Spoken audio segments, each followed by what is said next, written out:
ভারত মহাসাগর থেকে পারস্য উপসাগর আকাশ এখন যুদ্ধের মেঘে ঢাকা। ইরানের ঝাঁকে ঝাঁকে শাহেদ ড্রোন আছড়ে পড়ছে উপসাগরীয় অঞ্চলের গুরুত্বপূর্ণ মার্কিন ঘাঁটি, জ্বালানি অবকাঠামো ও ব্যবসায়িক প্রতিষ্ঠানের ওপর। কাতার ও সংযুক্ত আরব আমিরাতের মতো দেশগুলো এখন সরাসরি এই ড্রোন ও মিসাইল হামলার মুখে। প্রতিরক্ষা ব্যবস্থার ইন্টারসেপ্টর ফুরিয়ে আসছে। আন্তর্জাতিক গণমাধ্যমের খবর বলছে এই দুই দেশের হাতে সময় আছে মাত্র কয়েকদিন, এরপরই ভেঙে পড়তে পারে আকাশ প্রতিরক্ষা ব্যবস্থা। নতুন ইন্টারসেপ্টর দ্রুত উৎপাদন করাও এখন প্রায় অসম্ভব। এমন পরিস্থিতিতে ইরান কৌশল বদলেছে। মিসাইল ছুড়ে নিজের ভান্ডারে চাপ ফেলতে নারাজ তেহরান। তার বদলে তারা পাঠাচ্ছে শাহেদ ড্রোনের ঝাঁক। ইরানের ভান্ডারে এই ড্রোন আছে হাজার হাজার, উৎপাদনেও সময় লাগে কম। ইরান এখন শুধু সময়ের অপেক্ষায়। যেই মুহূর্তে মার্কিন প্রতিরক্ষা ব্যবস্থা দুর্বল হয়ে পড়বে, ঠিক তখনই শক্তিশালী ব্যালিস্টিক মিসাইল ছুটে যাবে মধ্যপ্রাচ্য জুড়ে থাকা মার্কিন স্থাপনা এবং আরব দেশগুলোর বিলিয়ন ডলার মূল্যের ব্যবসায়িক সাম্রাজ্যের ওপর।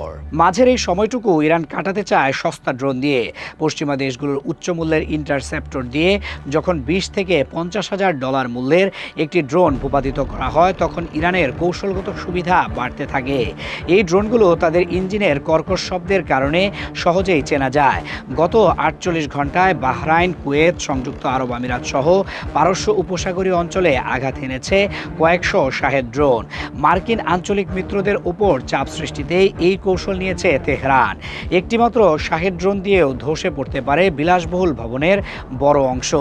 সামাজিক মাধ্যমে ছড়িয়ে পড়া ভিডিওতে দেখা গেছে রাতের আধারে ডেল্টা উইং ড্রোন ঘাস কাটার মেশিনের মতো কর্কশ শব্দে এগিয়ে যাচ্ছে বহুতল ভবনের দিকে।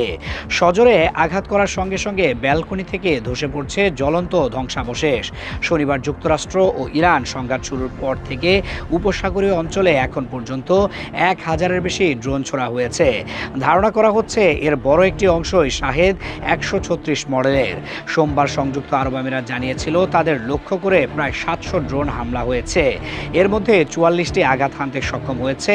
শাহেদ ড্রোন 50 কেজি ওজনের বিস্ফোরক বহনে সক্ষম। ব্যালিস্টিক মিসাইলের তুলনায় এটি অনেক সস্তা এবং তৈরি করা সহজ। এই ড্রোন দিয়ে মার্কিন নৌবাহিনীর পঞ্চম বহরেও আঘাত এনেছে ইরান। সাইপ্রাসের ব্রিটিশ ঘাঁটিতেও ড্রোন হামলা করেছে তেহরান। এগুলোর পাল্লা 2000 কিলোমিটার পর্যন্ত হতে পারে। বিশেষজ্ঞরা মনে করছেন ইরানের এই ড্রোন কৌশল মধ্যপ্রাচ্যের নিরাপত্তা সমীকরণে নতুন মাত্রা যোগ করেছে। সস্তা ড্রোন দিয়ে ব্যয়বহুল প্রতিরক্ষা ব্যবস্থাকে ক্লান্ত করে তোলাই এখন তেহরানের মূল লক্ষ্য।